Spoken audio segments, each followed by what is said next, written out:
Few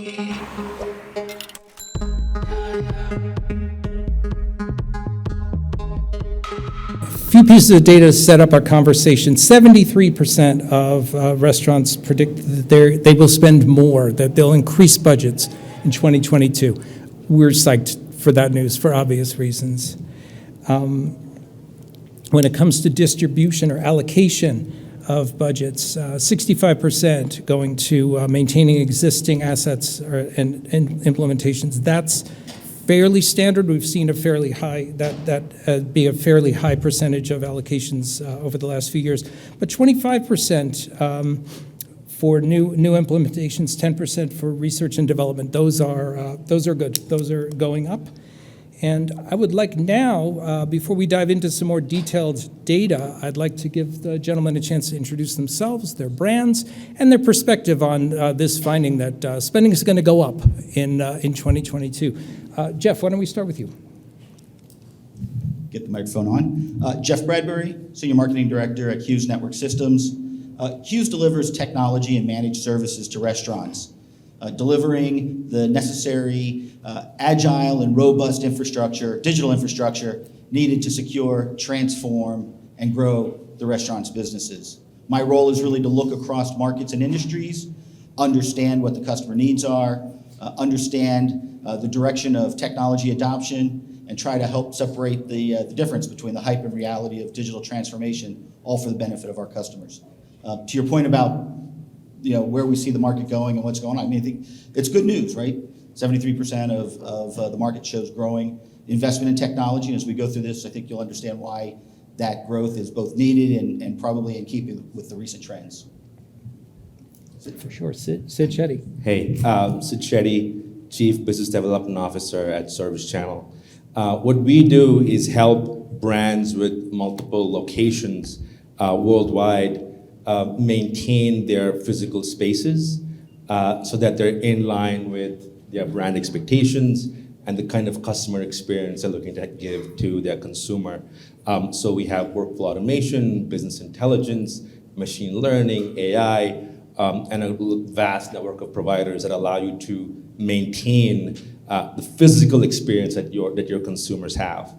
So first of all, thank you for being here and thank you for having me. One of the things that we were talking about earlier when we saw the results of the study, the initial reaction was, oh, this is great, right? I mean, budgets are up or staying consistent, and 2%, I think, said there was going to be a reduction in IT budgets. But then after you give it some thought, you think about the fact that in this ever-changing world, you really want to innovate, right? And if you look at the data, it says 65% are maintaining existing solutions. So on one hand, yes, that sounds good, but in today's world that's changing with the kind of options that exist, there's a different restaurant around the corner. You really need to get your consumer to be engaged and walk into your restaurant and have a great experience. And so I would say we should encourage our own organizations when we go back to find ways in which we can invest in technology to really do what it does best, which is simplify, enable, empower, connect, streamline, and delight, right? Delight your customers. And if you don't have that kind of investment, like John Tafferty said today, you'll either be left behind, but if you do invest and innovate, you can really come out ahead as superstars. Mm-hmm. Thank you, Sid. David Naumann from Verizon. Hi, I'm David Naumann from Verizon. I'm the marketing strategy lead for retail, travel, and distribution for our company. And what that means is I help define the marketing strategy and content for those industry verticals and speak as a thought leader in those verticals as well. Everyone knows Verizon as probably a cell phone provider for consumers, but what a lot of people might not realize is that we're a leading provider of retail network connectivity for B2B. And what we do is we provide the connectivity in the stores and restaurants to enable mobile solutions and basically any application that touches the internet. So obviously, over the last couple of years, we've seen a huge increase in mobile applications to enable the different multi-channel guest ordering and delivery and accommodate the different ways that guests want to order their food, deliver their food, and enjoy that dining experience. And we'll talk a lot more about how all those changes are taking place and what that means for restaurants, but it's definitely a complex world we live in now as a restaurant owner. Thank you, David. We're going to look at our first big data set here, which is we asked restaurants to identify strategic goals for tech implementations in the coming year. What we do is we ask them to identify their top 3. And so this distribution is, it's based on the number of responses, but they were asked to identify 3. And the clear leader, 59%, is improve digital customer engagement. And of course, we all know why that should be a goal. We were glad to see that. 41% selected improving business analytics. So, I mean, just talking about those first 2 items, there's plenty to dig into. Other top ones: 39% improve employee productivity and retention, 35% reduce costs. That one, that's sort of a perennial, isn't it? And then we've got a few others. I would love to start, though, with the conversation about digital customer engagement and analytics, because that's such a priority. We won't continue just always going in order, but let's do Jeff, Sid, and David for this commentary. Sure. Well, I think the number one item up there that focus on customer experience, I think is borne out by everything we've sort of heard earlier this morning from John Taffer. I mean, he talked about saving money in the back of house to put more emphasis on front of house engagement with the customer. I think that makes sense. I think what's interesting is the degree to which that customer experience sits in that number 1 position. It's by far and away the most relevant piece. And I think Sid, you said it best, right? I mean, the trick is you've got to figure out how to get people into your restaurants and then delight them with your food choices, delight them with the way you serve them, delight them with being able to interact with them the way they want to interact with you, whether that be through some online activity, some QR code at the table, some order or takeaway opportunity, some off-premises item, whatever it is. You kind of try to figure out how you meet the customer where they want to be met, serve them in a manner in which they want to be served, and then get them that hot, tasty meal in their hands and get them out the door the way they want to be, have that transaction fulfilled. So I think, it doesn't surprise us that it's there. I think what's interesting is the degree to which some of the other items on the list tie directly into that, how you serve the customer. So I think while that number 1 spot is by far and away, the clear winner, I think when you start adding in some of those other pieces that tie into that, you begin to recognize that this emphasis on the customer experience really is sort of the primary driver of restaurant behavior, certainly over the last few years. Mm-hmm. Thank you, Jeff. Yeah, I agree. I think that everything you said, I agree with, and even like this morning, through the conversations that have happened, you kind of learn about how restaurants are finding new ways to really interact with their customer, how to engage them, how to bring them back.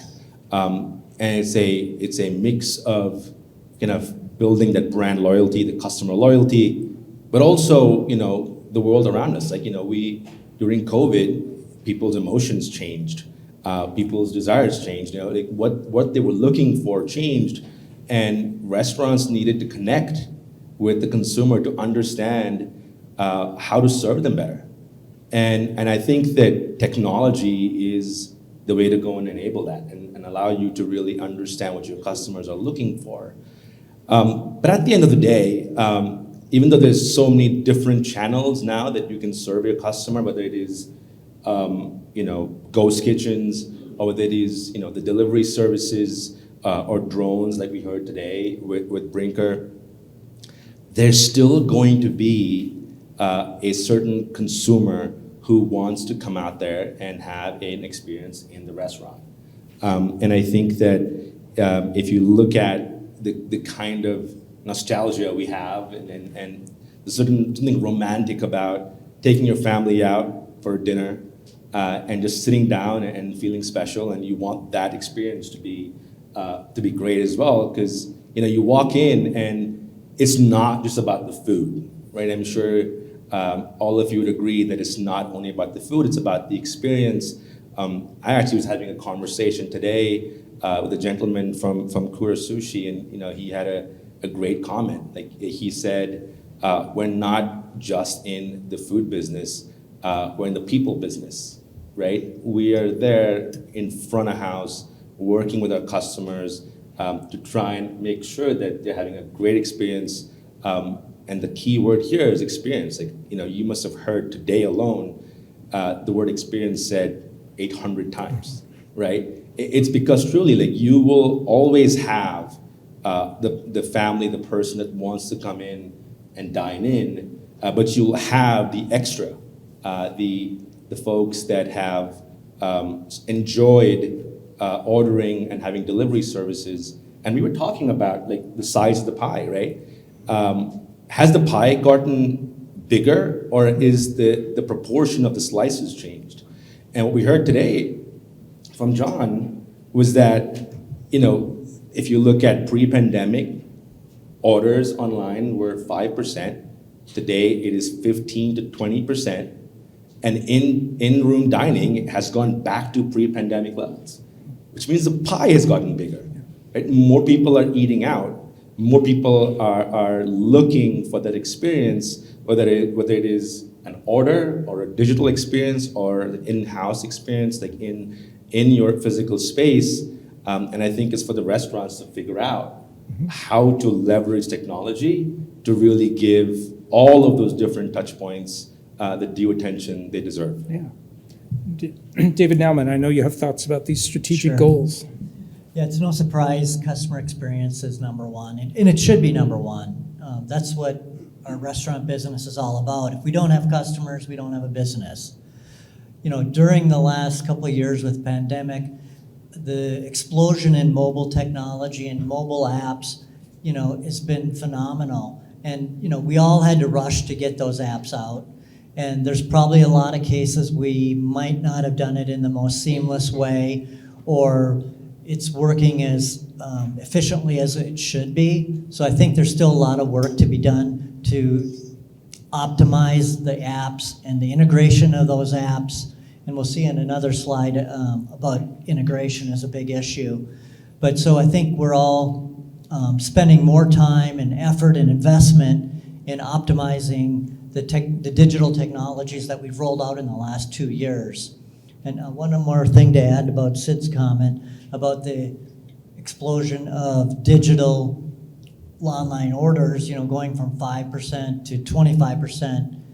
There's a new stat that I just recently read that by 2023, 40% of all restaurant orders will be placed online. So it's continuing to grow. It's not stopping. We're all becoming accustomed to new ways of ordering and new ways of dining, and it's continuing to evolve. Mm-hmm. Cool. I'm going to move to the next set of data. And David, I think we're going to stay with you for a minute because I'd like to hear you comment on top challenges facing restaurant IT departments. 59% say difficulty integrating with legacy systems. We hear this all the time. Legacy is a challenge. 52% lack of sufficient IT budget. Of course, that is a perennial, but 52% is especially high. 43% reported lack of skilled technology resources in-house. 37% difficulty in measuring ROI for technology. Of course, that comes up constantly, making the case that technology is actually a revenue driver, not just a cost center. Could I ask a favor to go back to the last slide? Yeah, There's one sure. more point that I wanted to make on Yes, that please. slide. And that is improving employee productivity. Let's see hands in the audience. How many people have challenges with labor? Yeah, so I read a recent statistic that 78% of restaurant operators don't have enough employees to run their business. I mean, they're limping along with what they can. There's the great resignation where, employees are leaving different industries like retail and restaurants. They're finding different jobs.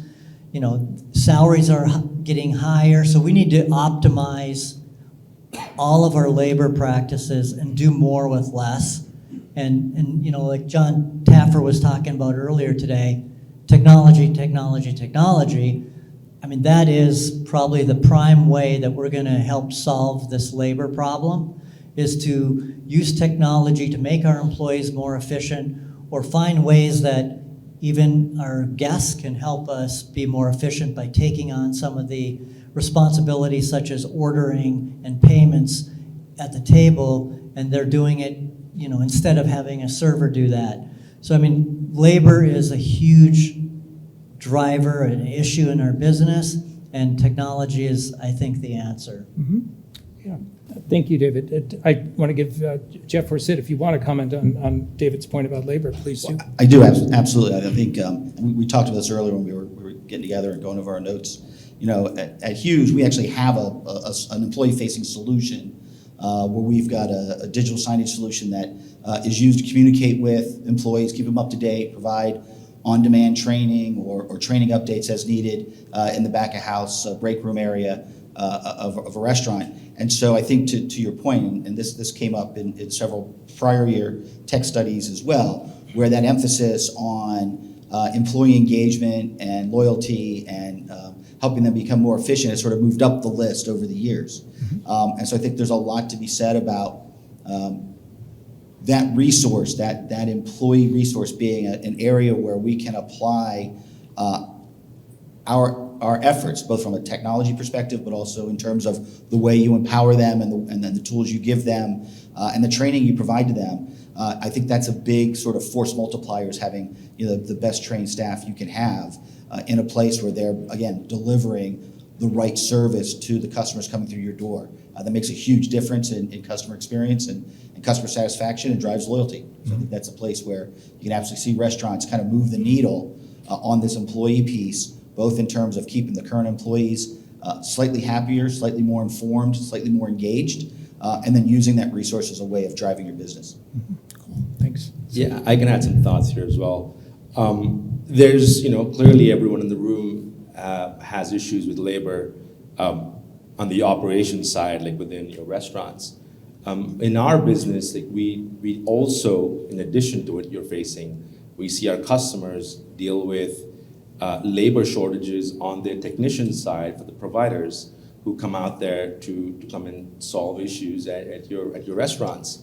What this ultimately means is that if you don't have the right technologies and you don't have the right tools available to both sides, things are just going to get more difficult, and prices are going to go up because there's very little resources in terms of people, and there's a lot of demand to find those right people to help service your customer. And that customer here could be you're the consumer actually having a meal in your restaurant, or someone ordering from your ghost kitchen, or someone who is coming here to your space to fix something broken, and you are their customer.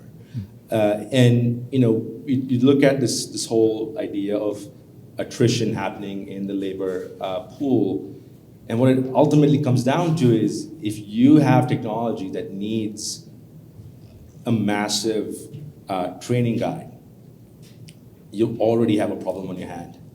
If you have to train them consistently and constantly on how to navigate through technology, you have a problem on your hand.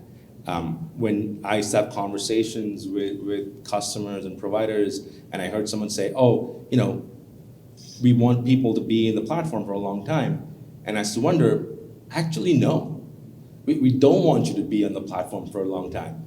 We want you to be in front of the customer for a long time. So our platform allows you to enter service requests and so on and so forth. So ideally, we want you to come in, easily navigate through our platform, and go out, so you can go to the kitchen, go to the back of the house, go to the front of the house, and be with the customer and do what you have to do.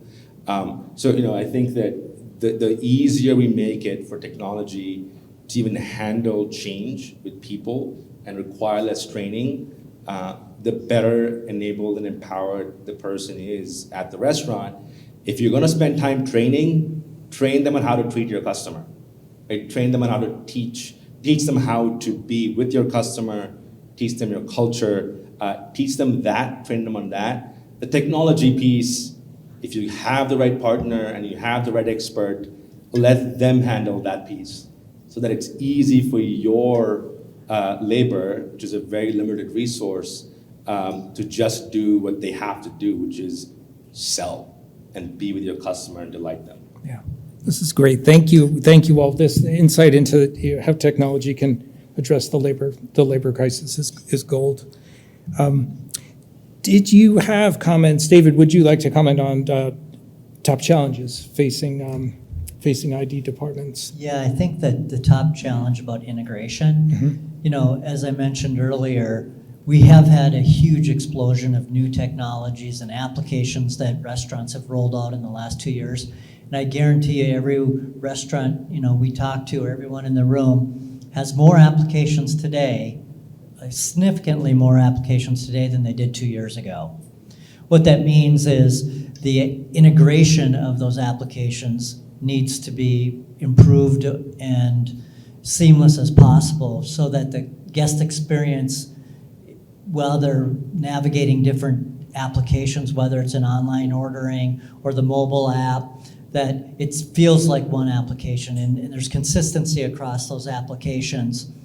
And I've been reading a lot of restaurant technology starting to embrace the idea of POS as a platform, not as versus point solutions.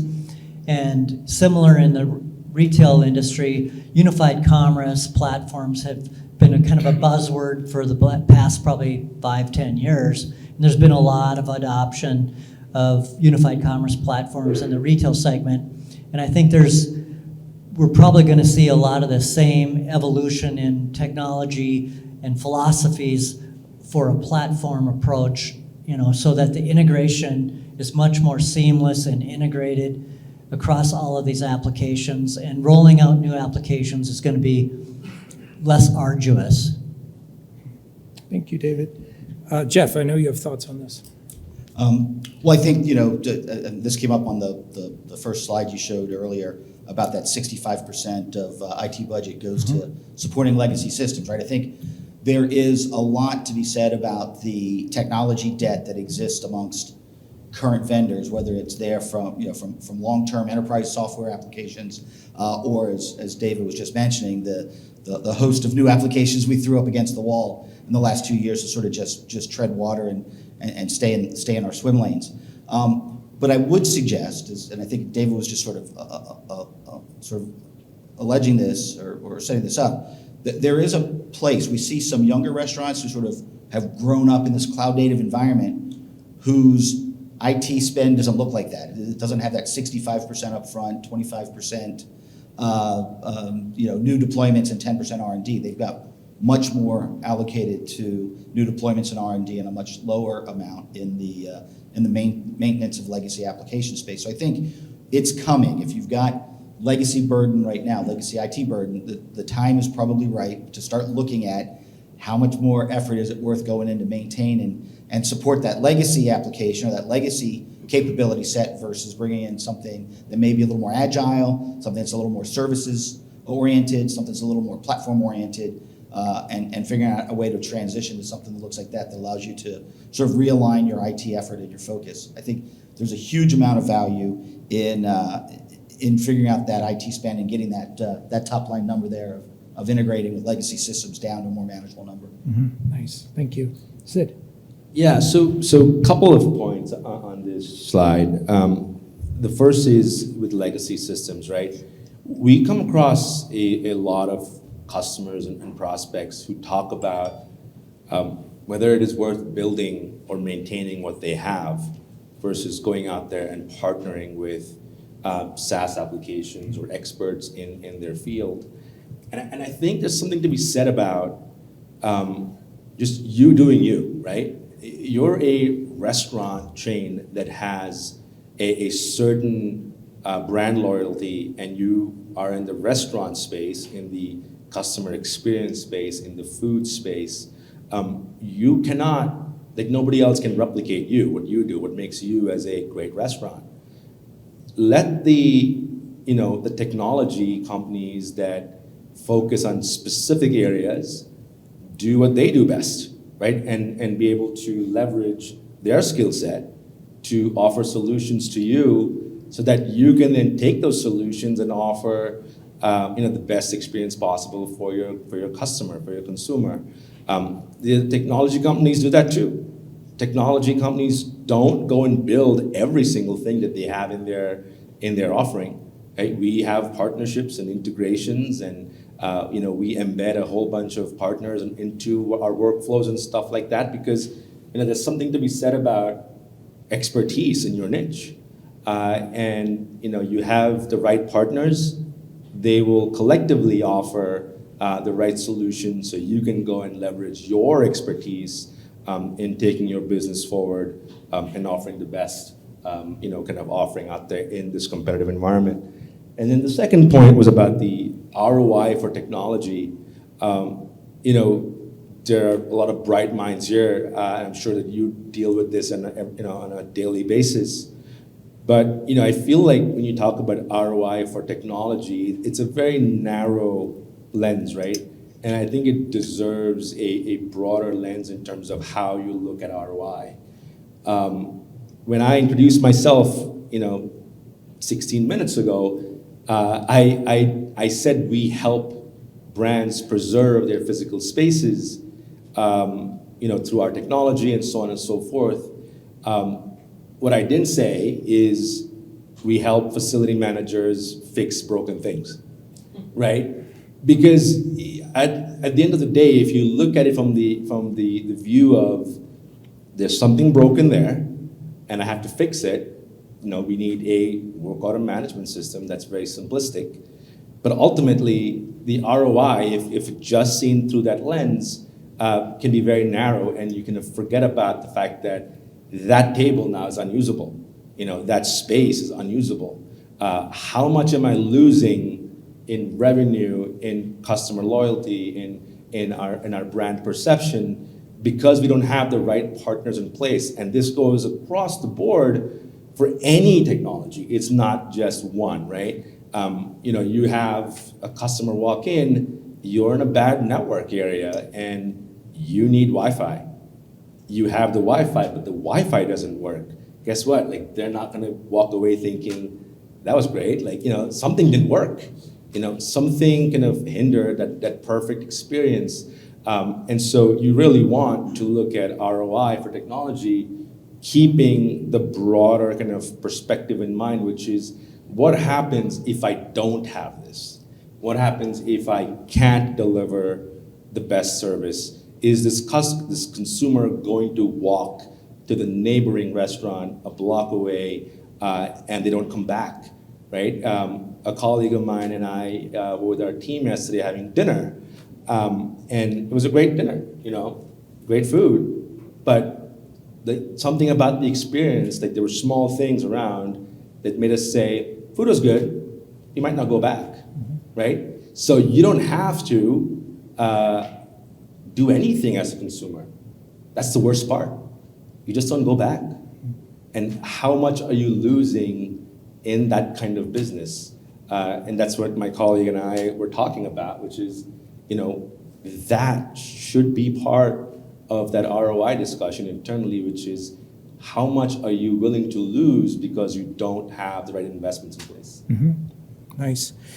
We have about 10 minutes left, and I know we've had some really cool conversations, and I want to make sure that we touch on some things. So I'm gonna just briefly set up our final two sets of data are off-prem investments, which for obvious reasons over the past 24 months have become paramount in a lot of cases. I don't feel I need to dig into every detail here because I really want to hear thought leadership from these gentlemen. And then our final set was adoption of technologies that customers demand. And again, here we see, ringing endorsement of Wi-Fi, the importance of online and mobile ordering. I don't think we need to belabor that. I would rather hear I'd rather hear insights from you guys. Why don't we do Jeff, Sid, and David? Well, I'm gonna start by going back to two slides to something Sid was just saying. No need to move the slides. We're happy with where we are. Okay. But just if you think about all of the top challenges that we were just looking at, and how many of those challenges, as Sid sort of set up, we're driven on this need to do something more with your technology, whether it was not having the right skill set, having to integrate with legacy systems, whatever it was. A lot of that stuff all had to do with figuring out how to get certain technologies, developed, deployed, and delivered on your behalf. This slide sort of kind of comes at it from a slightly different direction, but really coming at it back again in what customer expectations are and what you need to do. But again, I think whether you look at it from your IT delivery side or your customer expectation side, there are kind of two or three things that ring through here. And I just want to put in just a little plug for the vendors and the managed service providers in particular who are here and kind of build on what Sid was just saying. The short answer is if you have a high touch, frequent activity type function in your restaurant, especially on the technology side, does it make sense for you to do that yourself? And we'll take this example of Wi-Fi that was just brought up, and because it's real high on the list here about what customers are expecting, but this could go for any customer expectation, any technology that you're sort of challenged to deliver. If that Wi-Fi isn't working, do you have people on site who really want to be troubleshooting that Wi-Fi? Do you have IT resources that are giving you extended hour, day part coverage for all of your stores and all of your locations, for that particular technology capability? Wi-Fi is kind of flaky, at the best of times, operating it in a critical fashion where your customers are depending on it to do all of the interactions with the great things that you're providing for them, whether that be, pay at the table or interaction with your app or whatever it is, right? Is that really a function that differentiates you as a business, making sure that Wi-Fi is working? That's probably a function where some tech partner could work with you, take that off your plate. They have staff that do that, 24 hours a day, 7 days a week, managing Wi-Fi or managing, LAN activity or managing WAN activity or whatever it is. So, I would say that there are a lot of partnerships that exist that will allow you to achieve success in some of these challenge areas, achieve success in meeting some of these customer expectation areas, and allow you to reserve your resources for those higher value functions, those things that are discrete or distinct to your restaurant, something that you're going to do to make your restaurant stand out and be more valuable to the customer. If the Wi-Fi is not working, that's a big down check for your customers, but there are lots of people who can solve that Wi-Fi problem for you. Lots of partners, lots of managed service providers who can do that for you. But somebody who's trying to figure out what the next feature on your application should be for your customers. Somebody who's trying to figure out, what's the best way to integrate front of house things to better fulfill your brand promise. That's a place where your experts, your expertise, your resources can be applied to make it, to move the needle for your differentiation and your success. A lot of these high touch activities that we're talking about, like I said, integration features or Wi-Fi or whatever it is, those are places where you can find a partner that you trust, that works with you, that can deliver it on your behalf, probably deliver it as cheap or even cheaper from a pure cost perspective, but also deliver it in a way that adds greater capability, greater enablement, which is even more important to Sid's point about making sure it's up all the time, making sure it's functioning the way you want it to function. So I think that's my big plug is find the right partnerships, find the right organizations that you can work with to deliver the right portions of your sort of in-restaurant operations so that you guys can focus on the more critical parts. Thanks, Jeff. Sid? Yeah, I can comment on this slide. I think that I agree with Jeff. But in this particular slide, this is saying that restaurants are adapting, rightly so. I mean, you have to adapt, right? The world has changed, consumer behavior has changed, consumer expectations have changed. It's never been higher, right? Consumers expect more of you. They expect more of the experience that they have in the restaurant. But you have all these different channels, right? Ghost kitchens, delivery services, online ordering, and so on and so forth. The one thing I'll say is don't forget the customer at the table, like in the restaurant, right? There's going to be that certain demographic of customer who wants and expects to come there and sit down and have a meal. So as you look at technologies to streamline your ordering services and your kitchens and so on and so forth, don't forget about the fact that there's a customer who's vested in your space, in your restaurant, in sitting there at the table with their family. Don't make them wait for an hour for their food, like while the restaurant's kind of empty, but the kitchen's servicing like 800 DoorDash orders. I think technologies will come to a point where you'll be able to have these smart workflows. I'm sure it's already there. But as a consumer, I've experienced where, at one time you go out there and sit down in a restaurant, and it's not that packed, because it's the early evening, but the orders still take longer because it's a lot of delivery, right? So the world is changing, and I think we're all going to figure this out together. But I think that to Dave's point, in 2023, you said, right, 40% are going to be ordering food digitally, but I think that the pie is going to get bigger. So 40% and 60% of today is going to be very different, a year or two from now. Thank you, Sid. David Naumann, we'll give you the last word. Sure. A lot of good comments here. I agree with all of them.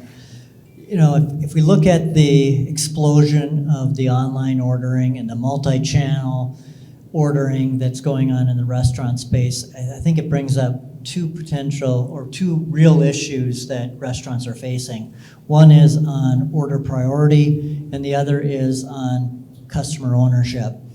From a order priority, Sid talked about it a little bit, but if you think about how orders are coming in, you've got the restaurant, the in-dining restaurant customer, you've got customers that are ordering online from the brand's website, you got them ordering from their mobile app, from the brand, and you also have the third-party delivery marketplaces.